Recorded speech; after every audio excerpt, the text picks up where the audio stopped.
So, yan. So, magandang araw mga kababayan, and this is Divine PH. And ngayong araw mga kababayan, gusto kong pag-usapan kasi po nung mga nakaraang araw, nagkalye survey po ang ating mga kasamahan, no, na vlogger and content creator po, dito po sa Maynila. Bali, alam nyo naman mga kababayan na palapit na po ang midterm campaign or yung midterm election, no? Bali, yung filing po is, if I remember, mga October this year. And then, campaign will start by next year. So, yun po yung midterm election para po sa ating mga senador.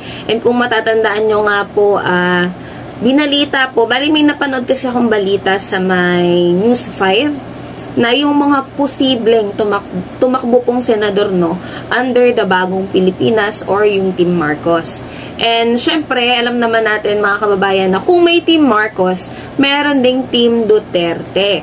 So yan mga kababayan, nag-interview or nagtanong-tanong nga po tayo sa ating mga kababayan kung sino nga po yung napupusuan nilang senador.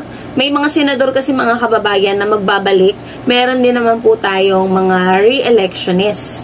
So yan mga kababayan, pakinggan po natin, no, kung sino nga ba yung mga napupusuan nila na senador na sabi ay maglilingkod daw para sa ating mga kababayang Pilipino.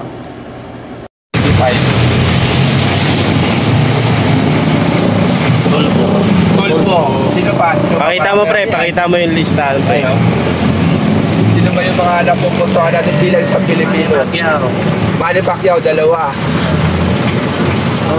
Soto, 3.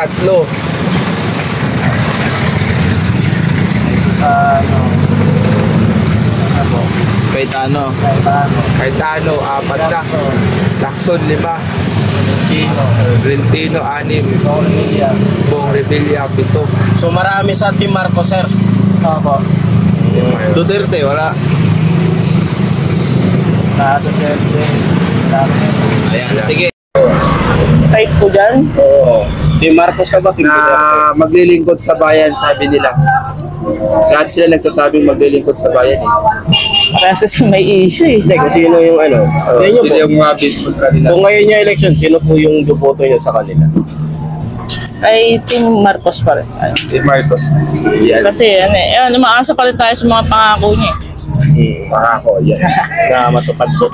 Yung bigas, kuryente, lahat. Kasi alam ko may ginagawa naman siya. Hindi lang talaga ina-announce lahat.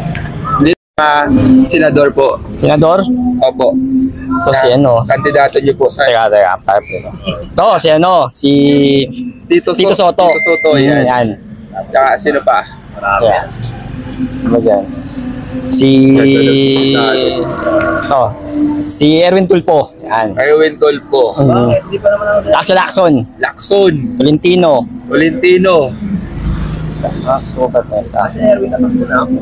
Oo. Mali-balita. Kasi ano, Abalos. Yan si Secretary. Cayetano. Tapos Binay. Ito, si Mayor. Tato, pwede na ba to? Nasa 40 na ba to si ano? Si Sandro, balita lang sir, pero bata pa kasi bata talaga pa yan. Kung pwede yan. Matulog lang talaga. Kasama yan. Oo. Wala pa 30 40 ka lang, 40. 31 na yan. Ano? Pero underage pa eh. Underage pa kasi 40. Pero kung ano sir, kung pwede na. Siya, oo. Kasama siya sa mga senador. Sir lang. Yung nang May gusto ko tanong lang. ako sir, bakit mas marami kang pinili sa Team Marcos kaysa Team Duterte? Para maiba naman. Kasi naano na sila eh. Naano na yung palakad nila eh. Para maiba naman. Di ko ayaw sa kanila, kaya lang. Para maiba naman. Experience na. Si Pacquiao pala, hindi pala si Pacquiao eh. Ang kasama yan. Sino yung mga malupit na napupusuan niya ngayon? Tatakbo ng mga senador. Yan yung mga mo daw sir, para may ano. Dalawa na yan, dalawa na kami. Mayor, Adi. Abi, sa Makati. Ako si Yan. Tito Soto, 2. Soto. Ako si Pacquiao. 3. Ito, si ano? Tulfo. 4. Ako si Bongo. Bongo. 5. Ako si Ay, makikiran daw siya. Tolentino. 5. Revilla. Revilla. O, dadaan na sa atin pala. Ito pa, Mat. Sino pa? Pito na, pito. To. Sandro. Sandro, Marcos. bata Bata pa eh. Bata eh, pero Pero kung ano lang sir, kung hindi pa pasok yung edad. Pero mainit na. Pwede na yan. Yan, pasok na yan.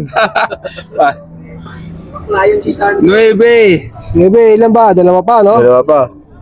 Apat na, apat. Si Bato! Bato! Bato. Umugulong yan.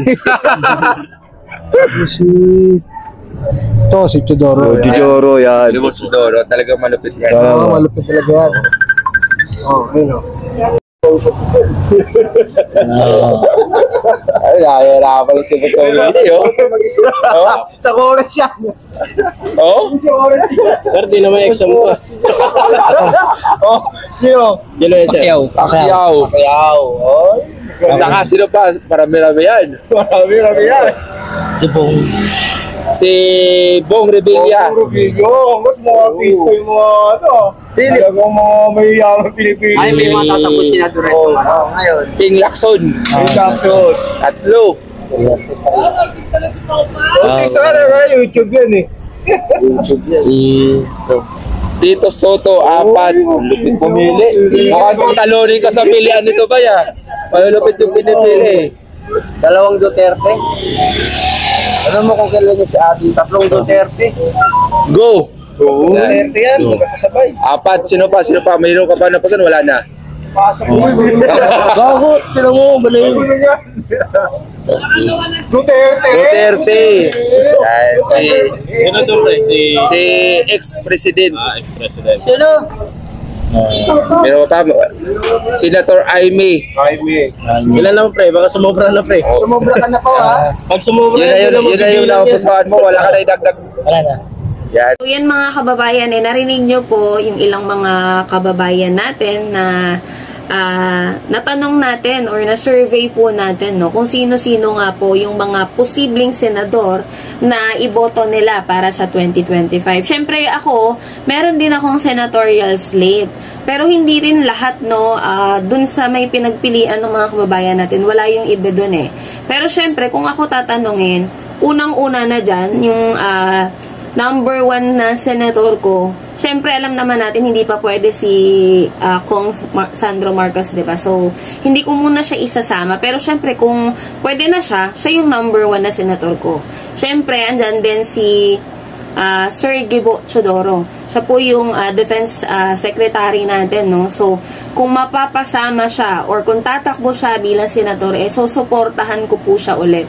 Last election po, sinuportahan at binoto ko rin po si Secretary Gibo Chodoro. Siyempre, hindi mawawala si Attorney Larry Gadon or Secretary Larry Gadon. Siya po, si Sec Gadon po is under naman po ng OPAPA or yung Office of the Presidential Advisor for Poverty Alleviation. So, syempre, kung tatakbo siya, ikakampanya at iboboto ko po siya ulit. And syempre, hindi mawawala si Sir Erwin Tulfo na alam naman natin na grabe din talaga. Isa rin to sa grabe magtrabaho noong siya pa po yung secretary ng DSWD. Pero ngayon, bali, nasa AXIS na po siya. Tama ba? Nasa AXIS na siya. Bali, syempre yan, kasama rin siya sa iboboto natin. And syempre, si Mayor Abby Binay. Ayan. Alam naman natin kung gaano kagrabe din magtrabaho si Mayor Abby. If I'm not mistaken, sa Makati po siya mayor dati, diba? So yan, iboboto ko siya pag tumakbo siya senator. Kasi kung sa Makati nga kaya niyang gawin yung mga hindi nagagawa ng ibang mga mayor, baka pag nag-senator to, mas grabe yung gawin nito, diba? Ang isa pang iboboto ko ay si Tito Soto. Yes. Isa sa option ko dati. Siyempre, hindi mawawala si Secretary Ben-Hur Abalos. Iboboto ko din yan. Yung mga nagtatrabaho, nakikita mong nagtatrabaho, hindi yung puro salita lang. Yung tumutulong talaga sa Administrasyong Marcos.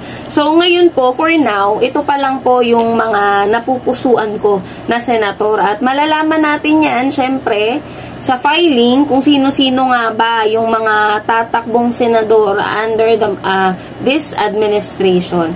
So, yun lamang mga kababayan. Kayo po, tanong ko lang, sino-sino ba yung mga napupusuan yung senator para sa 2025 midterm election? So, yan mga kababayan, sana suportahan natin yung totoo talagang naglilingkod para sa ating bayan at hindi yung, alam mo, yung puro salita lang, yung puro pa social media lang, pa reklamo lang, pero kung siya nga mismo walang ginagawa, 'di ba?